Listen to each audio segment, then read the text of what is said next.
Catholic photography. Be renewed by the Catholic faith.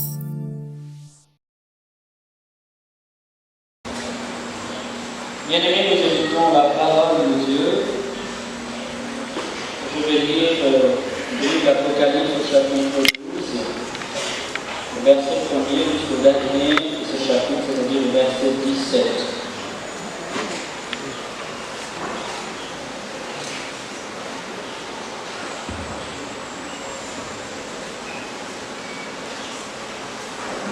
Apocalypse, le chapitre 12, verset 1 à 17. Ainsi grandiose apparut au ciel une femme, le soleil l'enveloppe, la lune est sous ses pieds, 12 étoiles couvrant sa tête. Elle est enceinte et prise dans les douleurs et le travail de l'enfantement. Puis, un second signe apparut au ciel, et dans le dragon rouge de feu, à cette tête de licorne. Chaque tête surmontée d'un diadème. Sa queue, bagarretière des étoiles, et le précipite sur la terre. En arrêt devant la femme en travail, le dragon s'apprête à dévorer son enfant aussitôt né. Or, la femme mit au monde un enfant mâle, celui qui doit mener toutes les nations avec un sceptre de fer.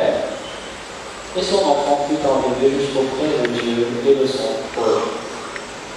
Tandis que la femme s'enfuyait au désert, où Dieu lui avait ménagé un refuge pour qu'elle y soit nourrie 1260 jours. Alors, il y eut une bataille dans le ciel, Michel. Et ses anges combattirent le dragon. Et le dragon riposta avec ses anges. Mais ils eurent le dessous et furent chassés du ciel. On le jeta donc, l'énorme dragon dont est le serpent, le diable, le Satan, comme on l'appelle, le séducteur du monde entier. On le jeta sur la terre et ses anges furent jetés avec lui. Et j'entendis une voix clamer dans le ciel. Désormais, la victoire, la puissance et la royauté sont acquises à notre Dieu. Et la domination à son Christ. Puisqu'on a jeté bas l'accusateur de nos frères, celui qui les accusait jour et nuit devant notre Dieu. Mais eux l'ont vaincu par le sang de l'agneau et par la parole en qu'ils ont témoigné. Car ils ont méprisé leur vie jusqu'à mourir. Soyez donc dans la joie, vous les cieux et leurs habitants. Malheur à vous la terre et la mer, car le diable est descendu chez vous, frémissant de colère, et sachant que ses jours sont comptés. Se voyant rejeté sur la terre, le dragon se lança à la poursuite de la femme, la mère de l'enfant mâle. Mais elle reçut les deux ailes du montagne pour voler au désert, jusqu'au refuge, où, loin du serpent, elle va être nourrie un temps et des temps, et la moitié d'un temps. Le serpent vomit alors de sa gueule comme un fleuve derrière la femme, pour l'entraîner dans ses flots. Elle intervint au secours de la femme. Ouvrant la bouche, elle engloutit le fleuve vomi par la gueule du dragon. Alors, furieux contre la femme, le dragon s'en alla guilloyer contre le reste de ses enfants, ceux qui gardent les commandements de Dieu et possèdent le témoignage de Jésus. Parole du Seigneur. Nous rendons grâce à Dieu. Parole du Seigneur. Nous rendons grâce à Dieu. Parole du Seigneur. Nous rendons grâce à Dieu. Bien-aimés, merci de vous asseoir. Le thème de l'enseignement de cet après-midi est combattre les esprits anti-mariage. Combattre les forces qui s'opposent au mariage. Le mariage est donc inscrit dans le dessein de Dieu dès l'origine du monde. C'est Dieu qui a voulu que l'homme et la femme s'unissent dans des liens d'amour, des liens de communion, des liens de don de soi,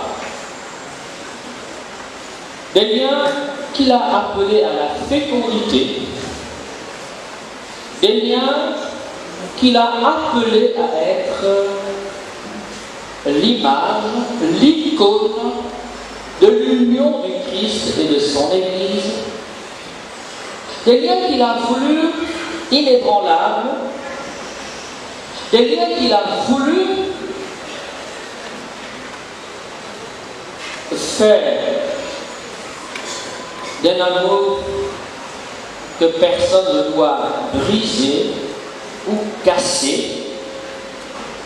Voilà le projet de Dieu sur l'homme et la femme dès l'origine du monde. À l'origine du monde, la parole de Dieu dans le chapitre 3 de la Genèse nous montre qu'il y a eu dans la création un être vivant, intelligent, rusé, qui va introduire entre l'homme et la femme, entre l'homme et la femme et leur créateur, une séparation, une rupture qui sera une cause de souffrance pour l'homme, pour la femme et pour la création elle-même.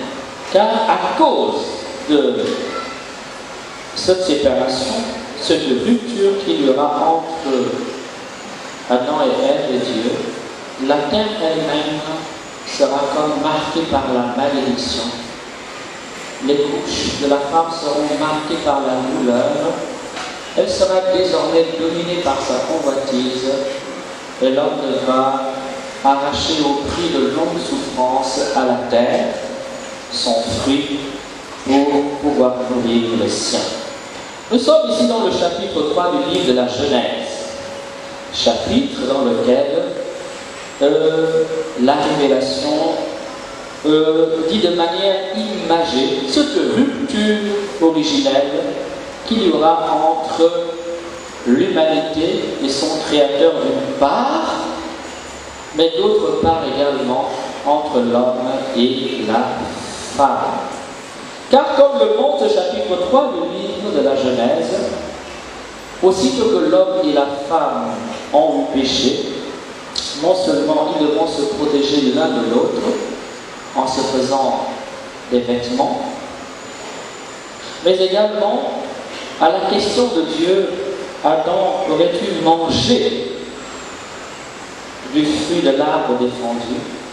L'homme, plutôt que d'accepter sa responsabilité, accusera sa femme, qui à son tour accusera le serpent.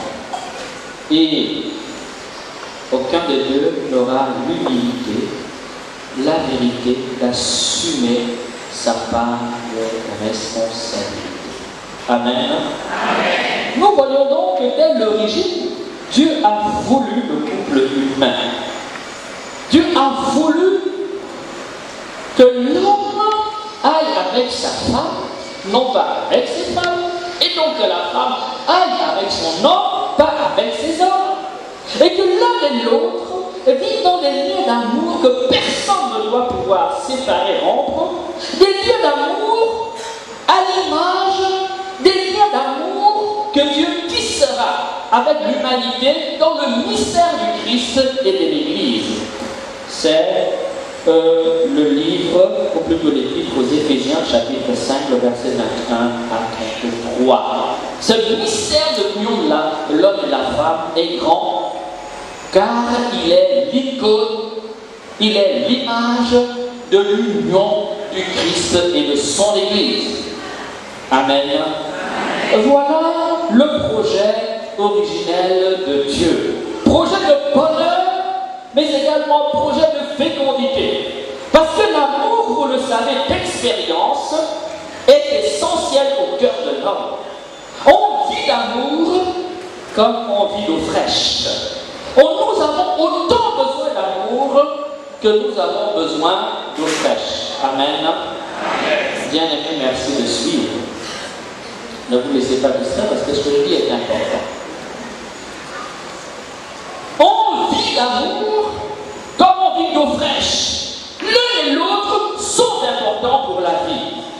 L'eau pour le corps, le rafraîchissement du corps, la purification du corps, l'alimentation du corps, donc la régénération du corps. L'amour, comme l'aliment du cœur, ce qui apporte au cœur de l'homme joie, ce qui apporte au cœur de l'homme de la saveur, ce qui apporte au corps de l'homme du plaisir, de la joie, ce qui apporte à la vie de l'homme, que ce soit sur le plan biologique corporel, comme sur le cœur de la fécondité de la vie. Car l'amour est toujours appelé à la fécondité, car en Dieu, l'amour est fécondité. Il est fécond parce que Dieu est amour.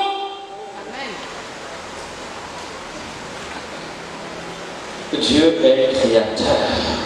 Tout naît du débordement de l'amour divin.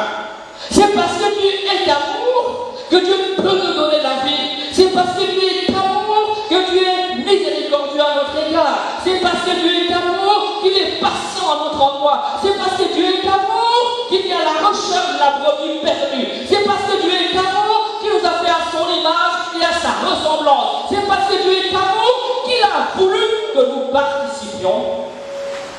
Amen. Au don de la vie.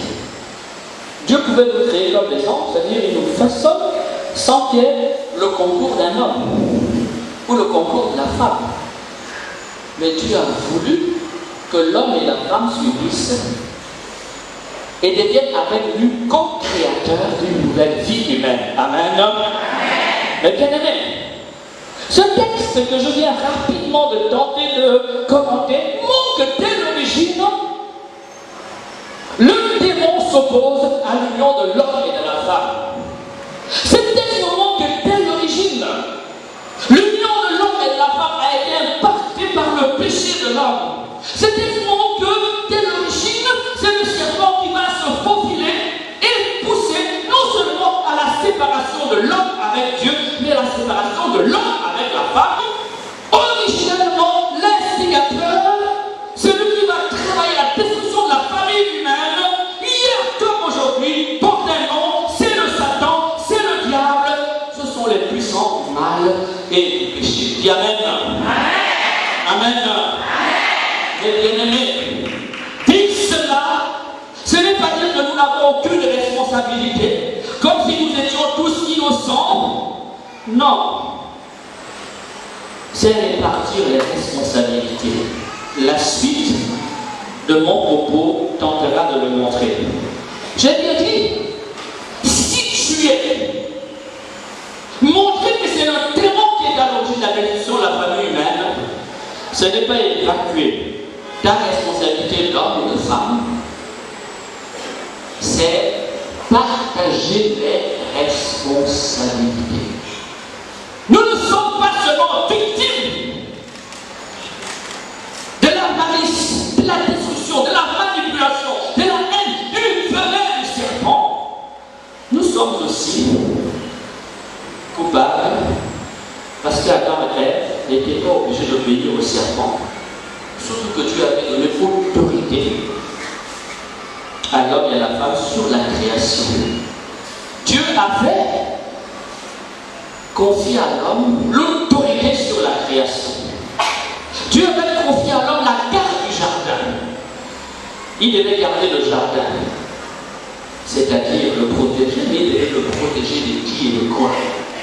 De même, des animaux? Non. L'homme et la femme devaient garder la création de la rébellion, de l'agression, de la violence, de la destruction, comme le dira Jésus dans le chapitre 10 de Saint Jean, de celui qui ne vient que pour voler, égorger et détruire. Celui qui est l'accusateur des frères, qui t'accuse, qui, après t'avoir poussé au péché, t'accuse lorsque tu as péché. Celui qui te condamne, alors qu'il est, comment dire, à l'origine souvent de ta faute. Amen. Mes bien-aimés, j'aimerais, dans cet enseignement, Dans un premier moment, je vais renverser les habitudes qui sont souvent les miennes. Je vais commencer par enseigner comment on prie pour lutter contre les esprits qui s'opposent au mariage. Dans un deuxième moment, je parlerai des forces qui s'opposent au mariage. Encore une fois, sans évacuer votre responsabilité. Parce que sur le plan personnel, comme sur le plan collectif, nous avons une part de responsabilité. L'on n'est pas une victime innocente. Il y a des victimes innocentes.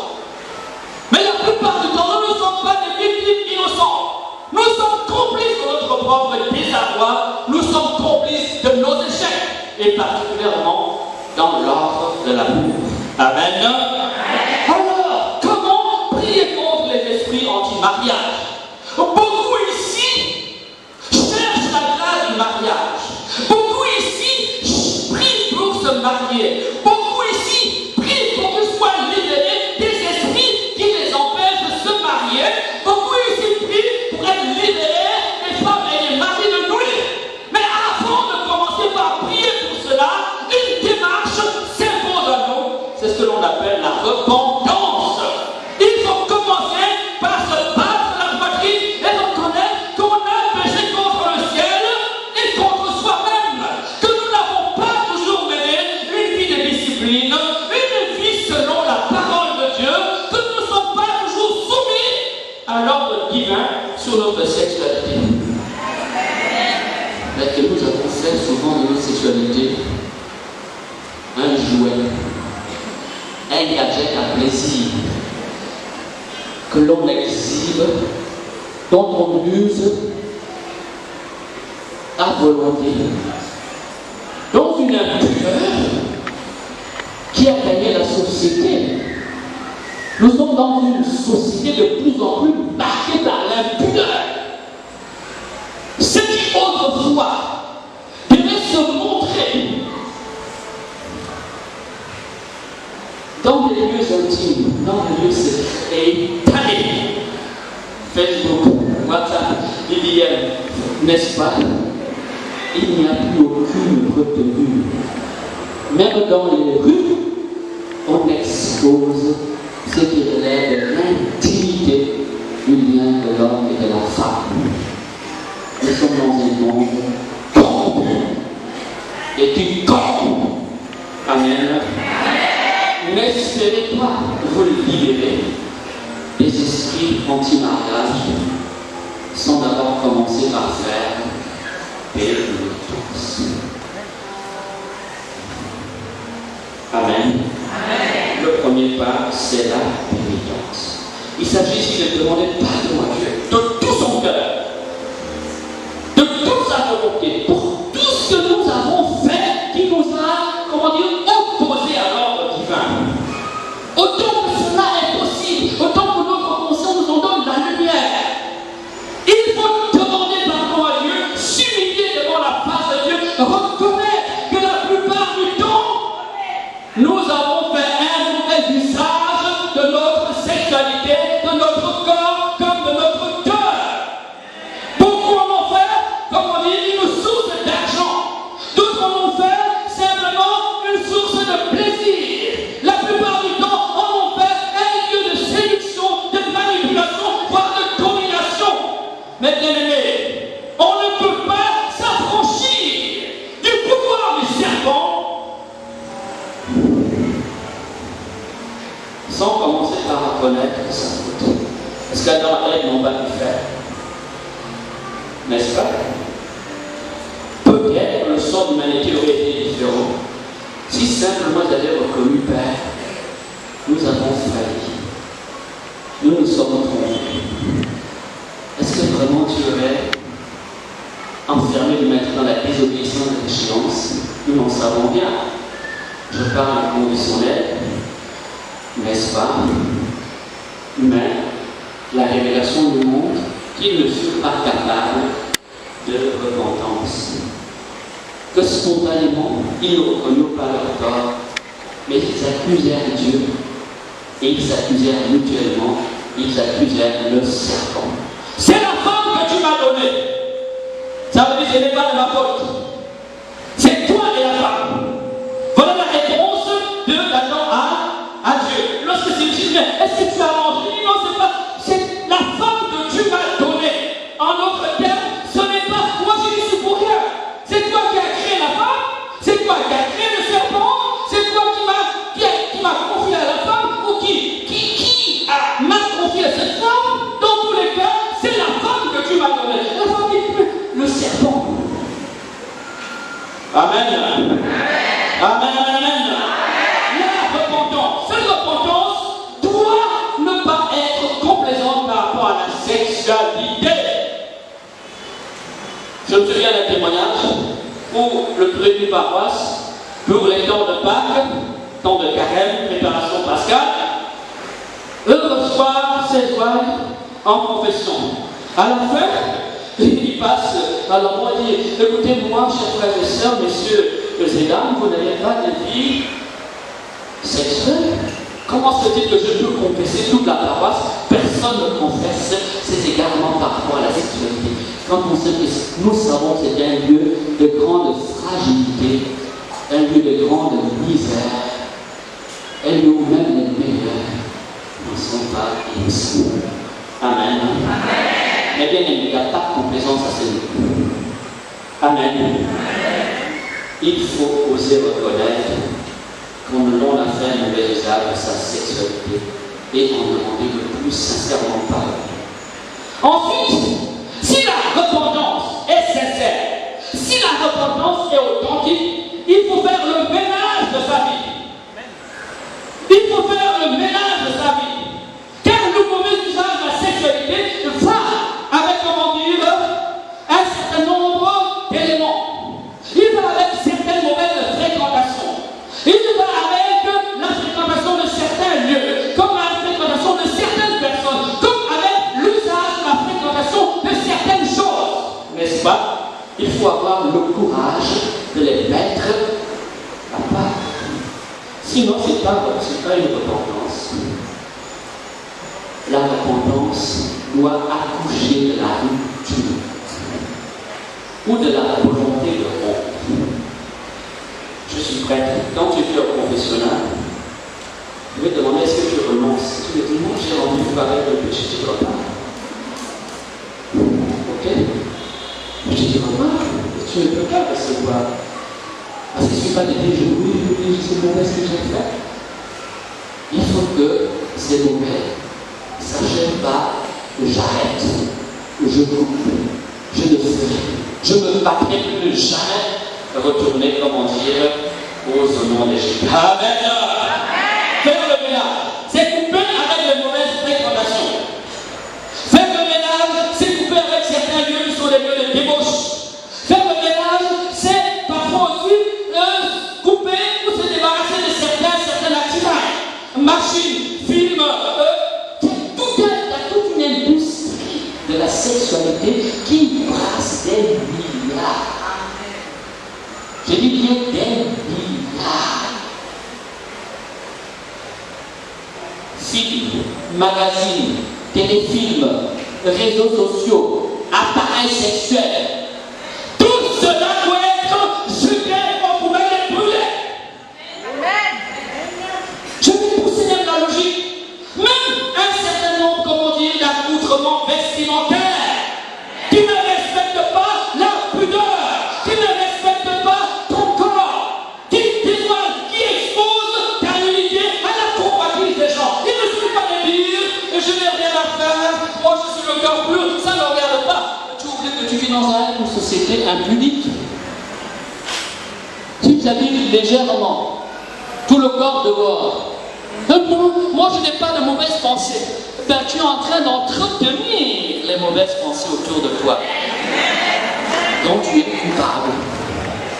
Amen. La repentance va avec la décision de pardonner à quelqu'un. Parce que beaucoup ici sont des éclopés du cœur. Beaucoup ici ont le cœur brisé et broyé par trop de déceptions.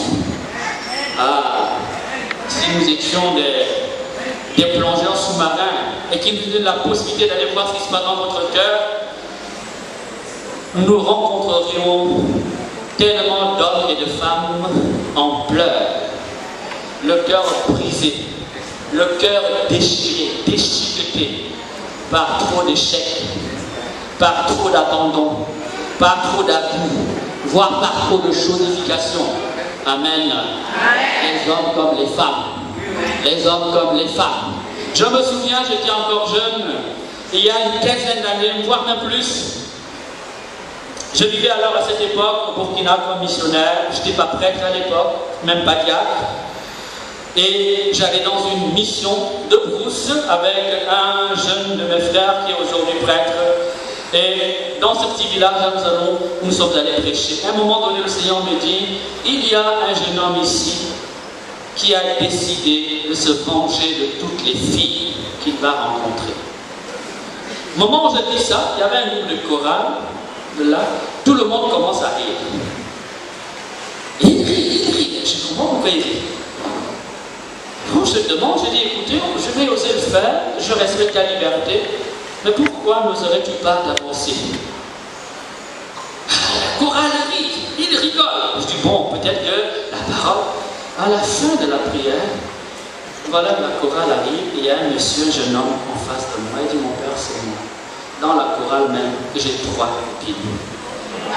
Au quartier, j'en ai aligné. Il dit, mon père, je n'en suis pas arrivé là comme ça, magiquement.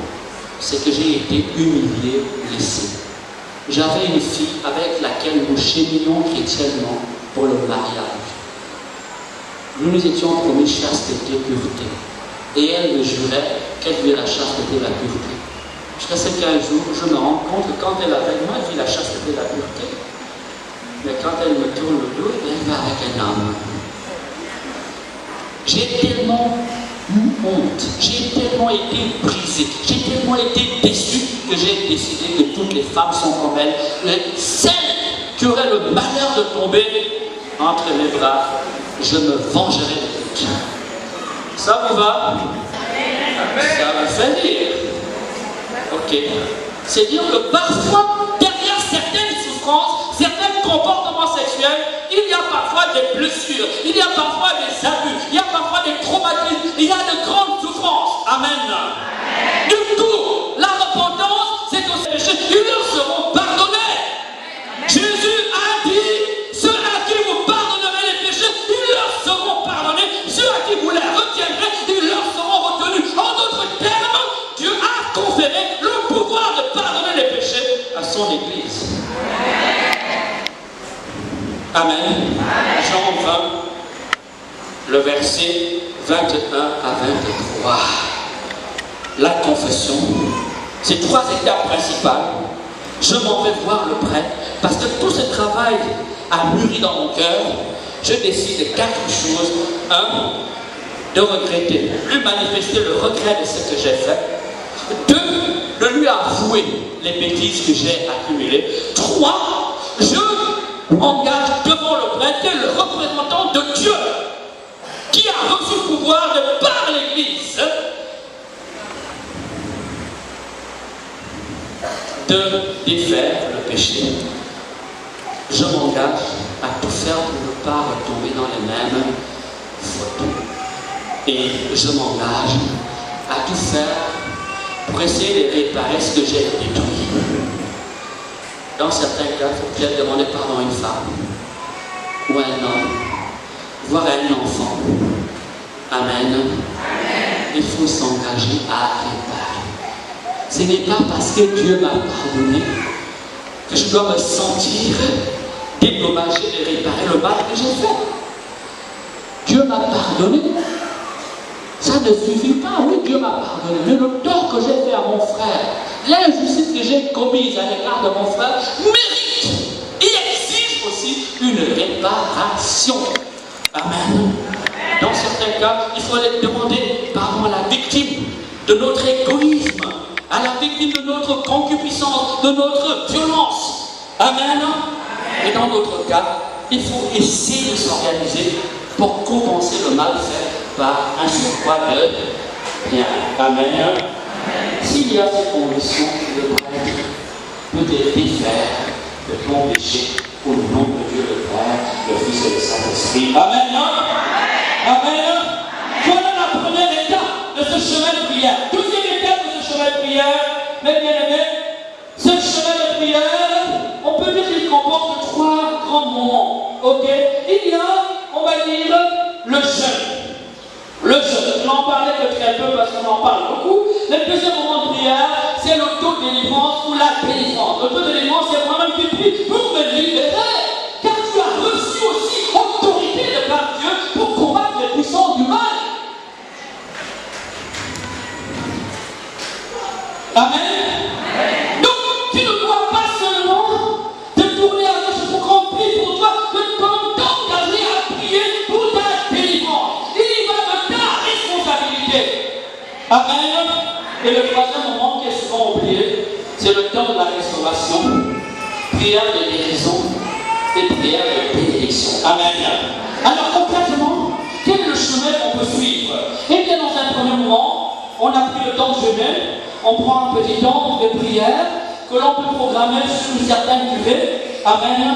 On commence par un temps de louange, mais une louange de foi, où on accueille la présence de Dieu, où on croit que Jésus est ici et maintenant. Amen. On proclame un texte, la parole de Dieu, qui énonce le mystère du mariage. Dieu n'a pas dit que nous serons mariés à des esprits. Dieu n'a pas dit que nous aurions pour mari sirène, n'est-ce pas? Dieu n'a pas dit que nous aurions pour mari un esprit qui se baladera, je ne sais pas dans quel monde ou quel intermonde. Dieu a dit que l'homme quittera son père et sa mère pour s'attacher à sa femme. Et donc que la femme s'attachera à son homme, un être de chair et de sang, un être concret, capable. Il y en a ici qui sont mariés avec des images et des fantômes. Même mariés à l'église, dans leur vie, ils ont un fantôme. Ben oui. Là, je vous donne une explication psychologique, pas spirituelle. Quand une femme a eu tellement d'hommes, même quand elle va au mariage, dans le lit conjugal, elle continue à penser à tous ses ex. Quand une femme a accumulé tant d'hommes, lui, elle compare.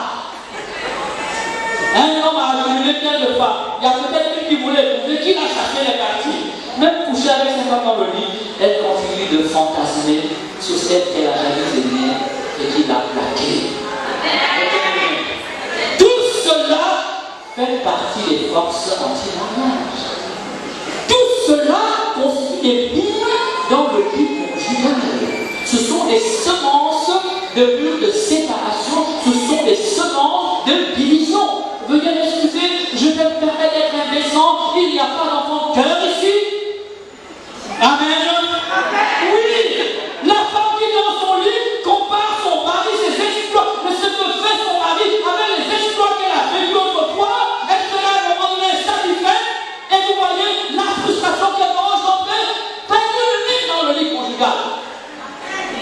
Et ce que je dis, vos tambours là. Voyez, parfois vous voulez prier, est-ce qu'un mariage, tu vas parler de lui. Mais tous ces fantasmes et ces souvenirs qui vous habitent, mes bien-aimés, constituent à leur manière des freins pour le mariage et des freins pour la sérénité du couple, voire des semences des séparations pour un couple. Amen. Regarde ton voisin, il est là pour.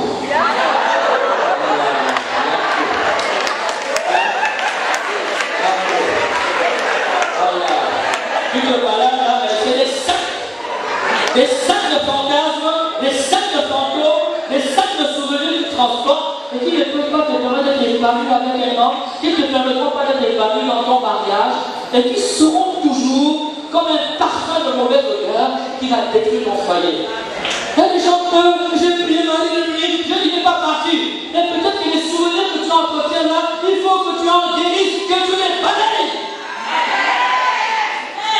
Amen. Je vous l'avais dit. Je partage les responsabilités. Adam n'était pas obligé de manger. La femme n'était pas obligée de prendre le fruit. Oui, qui obéit à la parole, qui a dit non, n'en mangez pas, il est dangereux pour vous. Amen. La plupart du temps, nous sommes victimes et complices de notre mal ou de notre malheur. Amen. Yako. Dieu n'est pas nouvelle pour vous. C'est dans un chemin de repentance, un chemin de vérité et de prière. On peut en guérir et on peut poser les bases de ce rêve à son cœur pour être un homme équilibré, une femme paisible, heureuse dans son foyer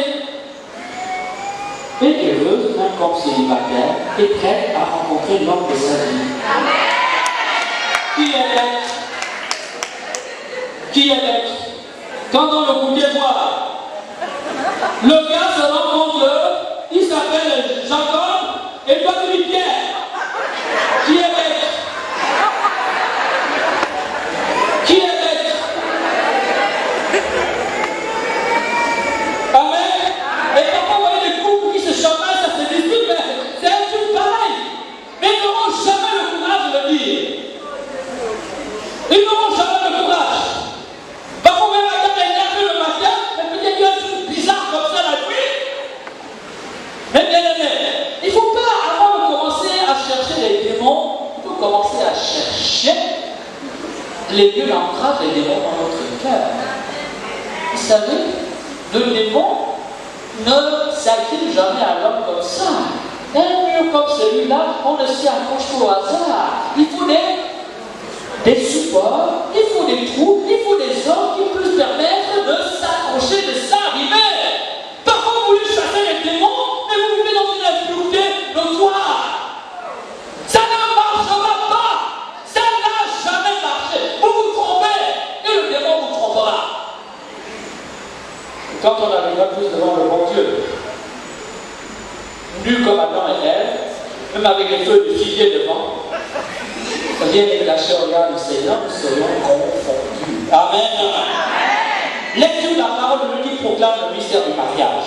Ensuite, vous savez, dans un combat, c'est aussi vieux que le monde, et c'est le livre d'Apocalypse, comme on dit, le démon combat avec ses anges. Mais Saint-Michel aussi combat avec ses anges, n'est-ce pas? C'est camp contre camp, c'est armée contre armée. Dans le combat spirituel, il faut savoir compter sur des alliances spirituelles. Et pour le chrétien que nous sommes, nous en avons un certain nombre. Au plan visible, c'est pouvoir susciter les gens avec du prix.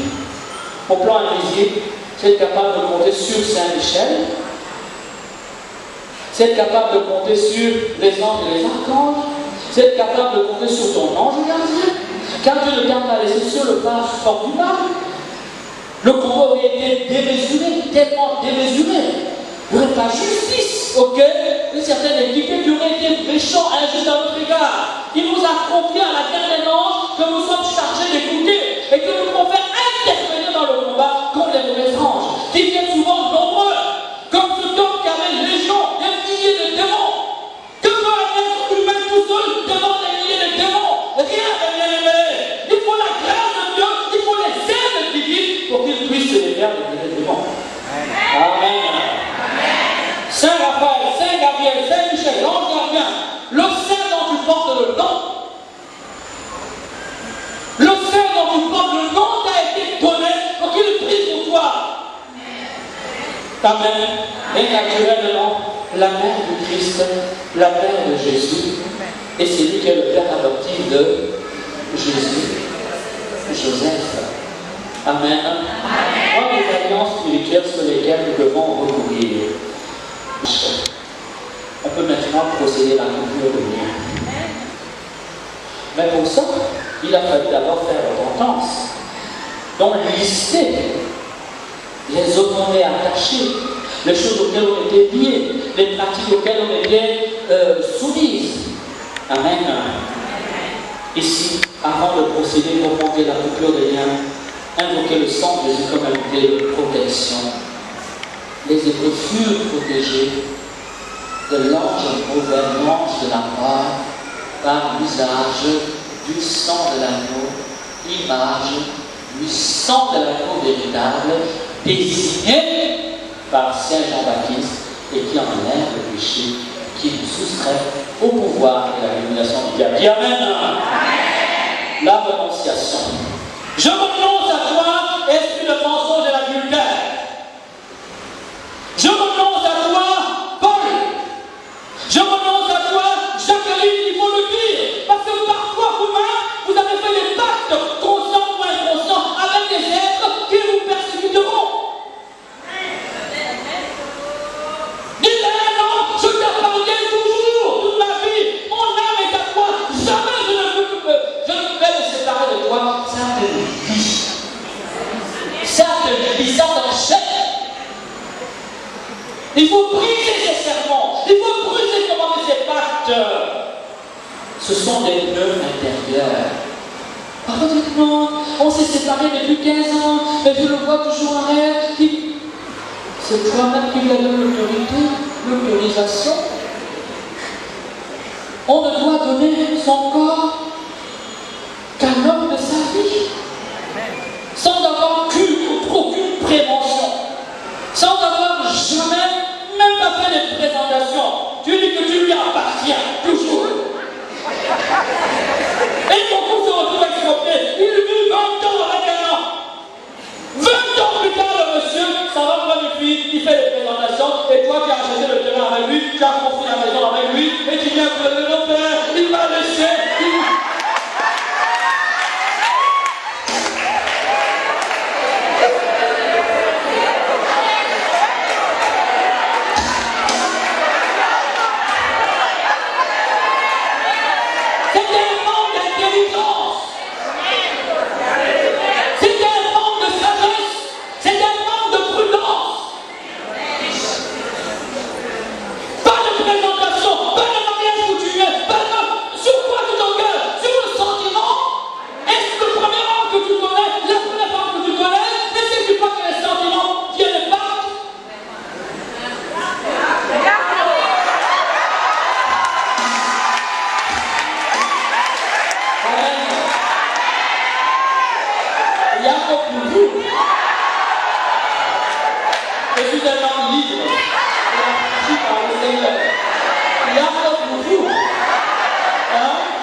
Ça faisait au moins 15 ans qu'elle s'était séparée d'un monsieur. Mais toutes les nuits, je dis bien toutes les nuits, elle voyait le monsieur dans son lit, sur son corps.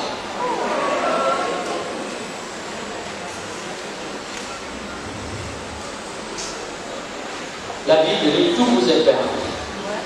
Tout ne vous est pas profitable. Tout vous est permis. Peut-être que Dieu dit, bon voilà la vie. Mais attention, tout ce que tu fais a des conséquences. Ça peut te construire comme ça peut te... Amen. Alors, cette renonciation-là au péché des vices et cette renonciation à certains partenaires auxquels à qui on a fait un serment. Ça s'appelle un serment. L'avez-vous jamais vu que dans le monde entier on utilise le serment? Un chef d'État vient devant, il fait prêt serment. Un juge devant, il prête serment. Dans les sociétés modernes comme antiques, le serment, vous pensez que c'est quoi? C'est un jeu? Le serment que tu fais de lui a des conséquences sur ta vie physique et spirituelle. Amen.